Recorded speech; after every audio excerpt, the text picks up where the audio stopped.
Welcome to the Numerology and the Astrology for March 31st, 2021.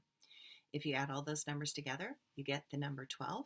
And if you add the 1 and the 2 together, you get the number 3. The number 3 is the number of positive mind. It's the roller coaster ride. It's the up and the down.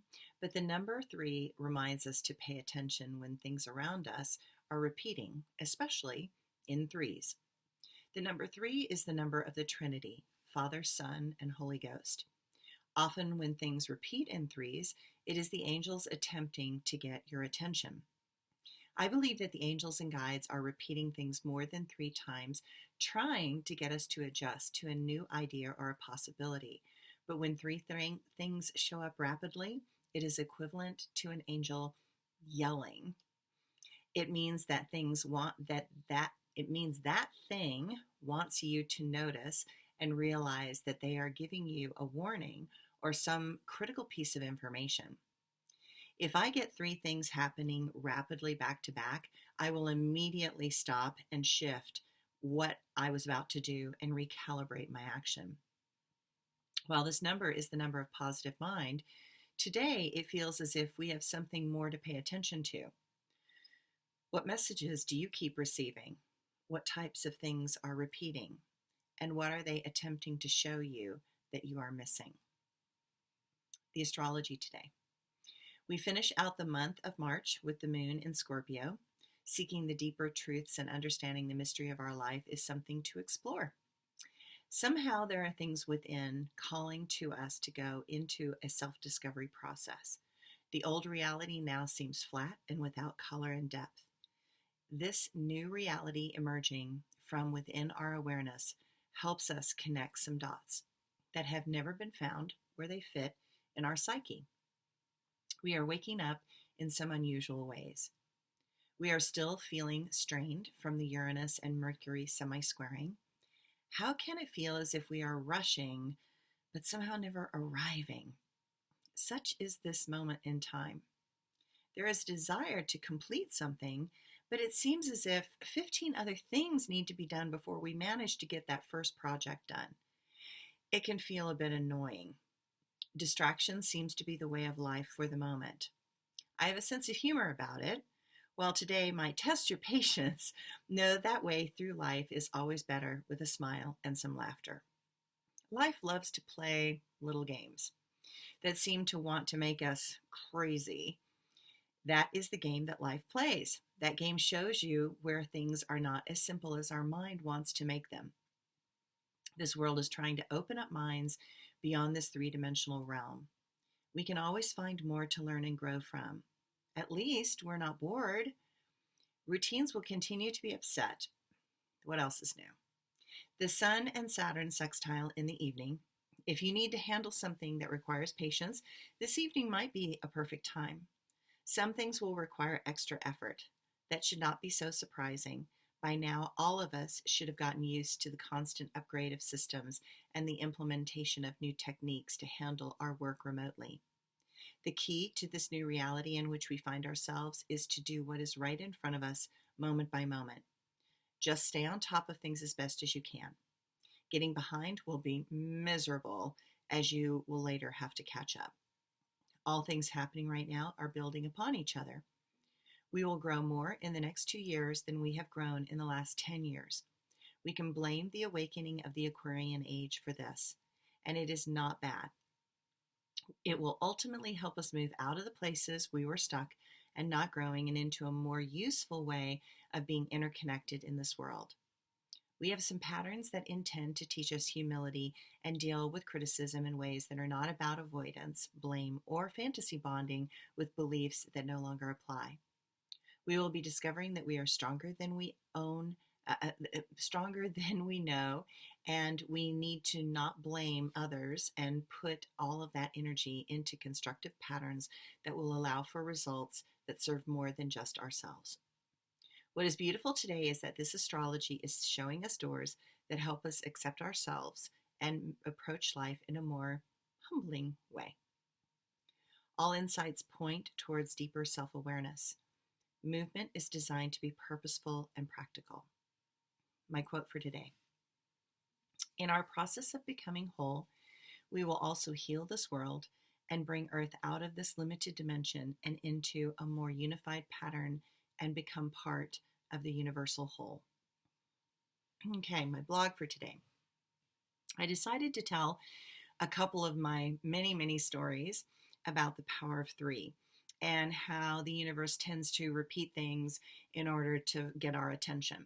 So today, I wish to tell you two stories. When this first one was when I was in my 30s and my husband was working down in the Grand Canyon for the summer. Every 2 weeks, I would drive halfway down and he would drive halfway up, and we would meet in the middle, which was around Beaver, Utah.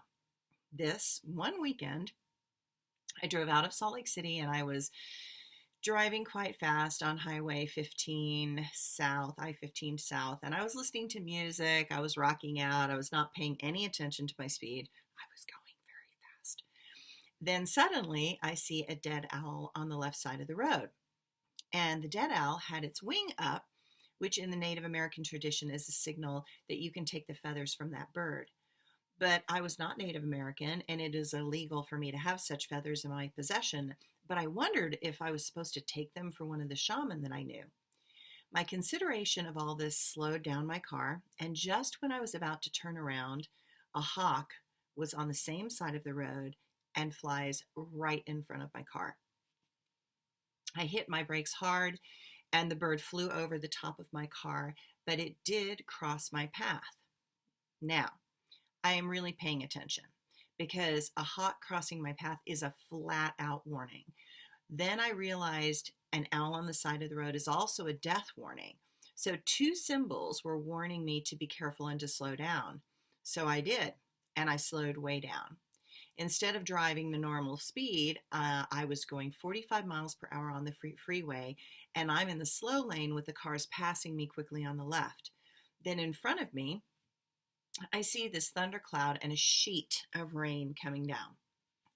I'm going well under the speed limit, but when I hit that rain, it was coming down so hard that my windshield wipers were on full speed and I could barely see out. That is when I noticed that the back end of my car was fishtailing. Something felt unstable. As I felt the movement, I wondered if the driver's side back tire was going flat. Just when I had that thought, lightning struck the pavement right in front of my car. I drove through an electrified field protected by the rubber tires, and the boom was so loud it shocked me so strong. I thought I was shocked that the windshield didn't break, actually. And then I knew, stop the car.